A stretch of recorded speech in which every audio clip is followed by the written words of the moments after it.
So guys, may chika muna ako sa inyo ha. So mute muna natin yung TV ko. So ngayon guys, kung bakit maraming nag-a-affiliate. So maraming gustong mag-affiliate. So dito kasi sa affiliate guys, hindi kagaya sa pagiging content creator lalo na dito sa Facebook. Dito sa Facebook, kung hindi kasi sikat, walang pumapansin sa iyo. Walang mangyayari sa iyo. So pag ikaw naman ay sumikat, doon ka naman maraming basher. So, napakadami mong basher.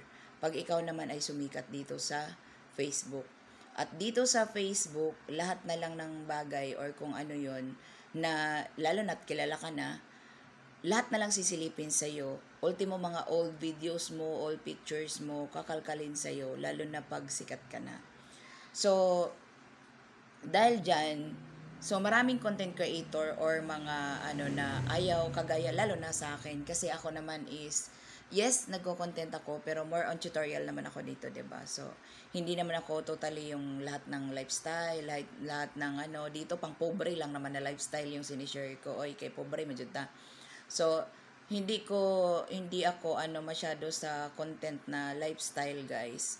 Tips and tutorial lang talaga, halimbawa sa pagkakitaan, sa mga bagay-bagay na ano yung realidad sa buhay, sa mga pinagagawa, yun lang naman talaga ang mai-share ko. Pero bakit ako mas ano sa affiliate guys? Kasi or sa seller. Kasi yun naman talaga yung ano body ano ko dahil business naman talaga ako dati. So hanggang ngayon naman business pa rin naman, small business. So kumbaga yun talaga yung nasa ano ko, kumbaga pagkatao ko. Kumbaga yun na talaga yung gamay ko. Sa affiliate kasi guys, pasipagan. Pasipagan, walang 'di ba kasi pag content creator ka, halimbawa, nagpe-flex ka ng income mo. O magugulat ka na lang, may mag-content din na ikaw na ang pinaparinggan. Suppose, may content ka na, halimbawa, hindi ka perfect mag-tutorial or hindi maganda ang content mo. Magulat ka na lang sa kapwa content creator, andun ka na. So, dito sa pagiging affiliate or dito sa business, guys, kanya-kanyang diskarte. Yun talaga ang number one na una kong nakikita. Mapapahanga ka na lang lalo na pag nagpe-flex sila ng bahay, ng sasakyan, at dito ng ganito sila. Dati walang nanonood sa kanila, content lang sila ang content, sipag lang sila ng sipag. Ngayon ito na sila, marami na silang nabuong kumbaga yung business or yung pinagkakitaan, marami na biruin nyo guys dito, ang nakikita ko mga nag-affiliate, ilan na ang business ang kumbaga nag-multiply yung income nila ba?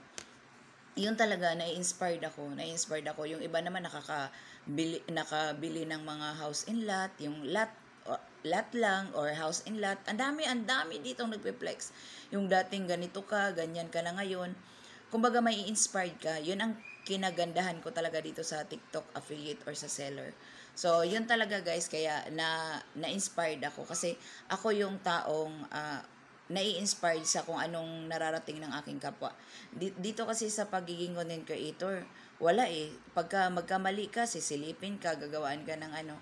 Mas mabuti kasi yung, alam mo yun, may peace of mind ka, yung ganyan. Tsaka, pag halimbawa may away dito, nakikisawsaw din yung iba, yung ano, tapos pag may trending, bigla mo nalang i-post, tapos ikaw, kaya ayoko ng ganyan, gusto ko, pag nag-content nga ako dito sa Facebook, kung ano lang yung buhay ko, ano yung kinakain ko, ano yung sinishare ko, ano yung mga bagay-bagay na baka sakaling maranasan nyo rin, or baka sakaling may alam kayo sa ganito, yun lang naman yung kinakontent ko, sinishare ko. At kung may tanong sa ano, kung hindi naman ako busy, kasi ako para akong kinakabayo guys, para akong hinahabol sa oras.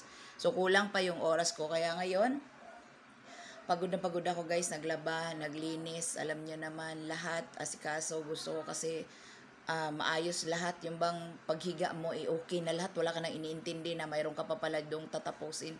Ayun, kagaya ngayon, pagkatapos kong kumain, antok na antok ako guys, iidlip muna ako, mamaya ako magla-live.